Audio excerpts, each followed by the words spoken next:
Our farm is a century-old farm, starting with my grandfather, who purchased 38 acres of land for $864 in 1916. With their marriage in 1910, that my grandmother actually brought property into the marriage. My great-grandmother, Senie Wilkins Boney, is listed in the 1910 census as a owner of her own account.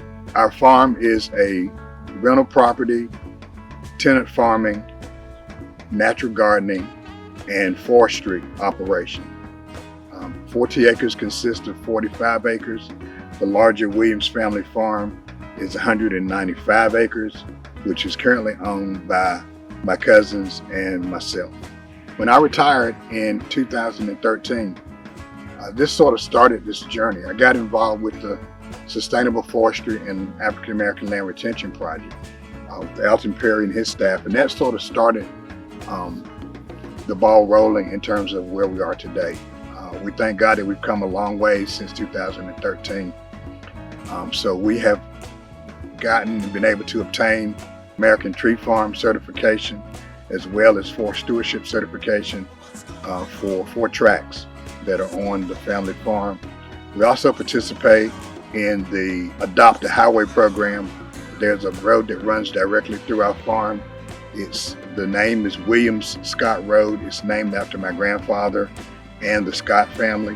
So we have participated in the North Carolina Department of Transportation's Adopt a Highway program for about 30 years in memory of my grandparents, as well as the Voluntary Agricultural District program through Halifax County Cooperative Extension. We want to make sure that people know when they pass by this property that we are committed to this property remaining agriculture into infamy.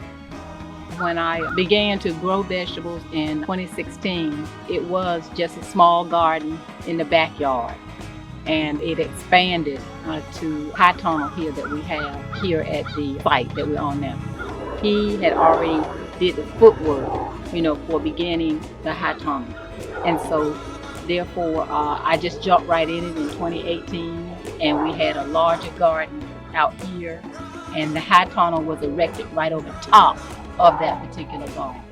So the high tunnel is affording us the opportunity to extend, our time for growing. We also have, a garden, outside of the high tunnel, but we mostly enjoy, the indoor high tunnel mostly because it extends the growth of our plant.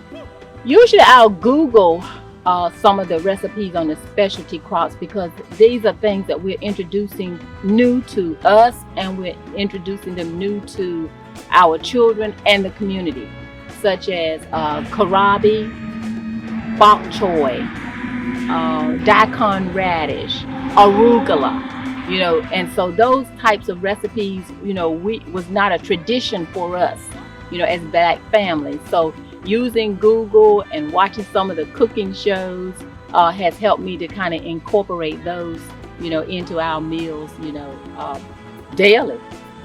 And that's what made our market kind of successful, is that, we went with some specialty items.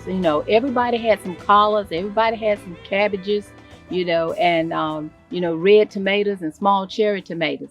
So we went to different types of specialty items, that made our market, very special, and made it also people wanting to, purchase. We are a natural soil, type of operation here. We don't add any fertilizers. We're not adding any pesticides. We're trying to see what the soil will produce. And so therefore we have in the past and now plant a variety of things to see what in the world will it grow best, so that if we become specialized in some type of vegetable or fruit, what will, we produce. The seeds that we purchase mostly come from a company called Johnny Seeds. We found them to have an excellent germination rate over some of the other seed companies. We also are beginning to save our seeds so that some of that generational process is able to come out, and then a new generation of more, I guess more natural type seed will be produced. So that's one of the main goals that we're trying to do. Is we've got an okra out there now about that long, and we plan to use that for seed. One of the things that we are very careful about, and this is not a put down on any particular companies, but when you buy those plants from stores, you don't know exactly what they use to start those plants. So we're very cautious about where we purchase, if we purchase plants. We try to go to the smaller mom and pop type operations that tend to not have plants as long, and so they're fresher. So we want to be very cautious of making sure that what we get and what we plant is as natural as it can possibly be. One of the things that we want to teach and we want to pass on, not only to our children but to our larger community, we want to pass on concepts. We want folks to not equate farming with slavery and sharecropping the way that our ancestors had to do. Farming can be fun. You can farm and never, ever get dirty if you choose to do that side of it. We want our sons to get in where they fit in. We talk about a framework. We talk about making sure that we do all of the right things in terms of the business pieces, the legal pieces, the financial pieces, building communication, building trust, so that when their time comes for them to manage and take care of this, it'll be here.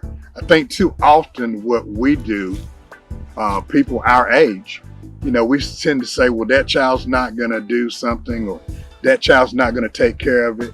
They spend all the money. As soon as they get their hands on the land, they're gonna sell it. And so too often we don't do anything because of that thought process. We try to think a little differently. What we want to do is we want to make sure that all of the framework is in place so that when it is their turn, that the land will still be there. I think too often what we do is we don't do anything, and then when it is their turn, then the land is no longer there. Hence the continuing saga of black land loss. A good example, Tremaine is the middleman, the business side, when he's always trying to figure out what else can we do. He's researching now the agritourism side. When can we start having venues?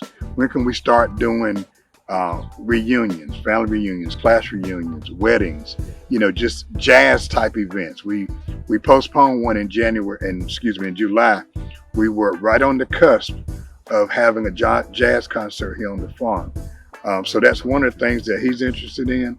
So we're gonna revisit all of those kinds of things, because again, that's their picture, not ours. And we need to make sure that their picture fits inside of this that they're going to inherit one day.